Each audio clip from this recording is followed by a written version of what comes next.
I know it looked like shit hockey mushrooms, but we're about to self-tan. I know I'm not the only one. When you have a tan, your attitude is just like at a whole new level, you know? A new character unlocked. First up, prep. If you are not prepping before self-tan, what are you doing? Roll the clips. Step 1, exfoliation. I recently started using these SEMA exfoliating towels. Game changer. The towel helps remove dead skin cells, which is perfect for self-tan. Okay, and obviously I didn't record like in the shower because give me some privacy, please. This is like my favorite exfoliating tool now because I can get all the hard to reach places. Like look at this. I can exfoliate my entire back and bum. I'm exfoliated and prepped. Use these type of gloves. I don't really like the tan mitts because it absorbs a lot of the product and just really just make sure that you are massaging it all into your skin and absorbing into it, you know, instead of the mitt.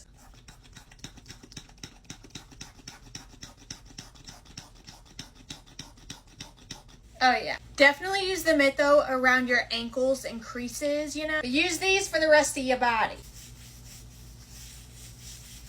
Again, make sure you're shaving and exfoliating extensively to get the even tan. Especially with that exfoliating towel, it helps with all like the really hard to reach places, you know. Plus it makes your body so smooth it feels like a baby's bottom. Alright, I'm gonna finish my no-no square off camera.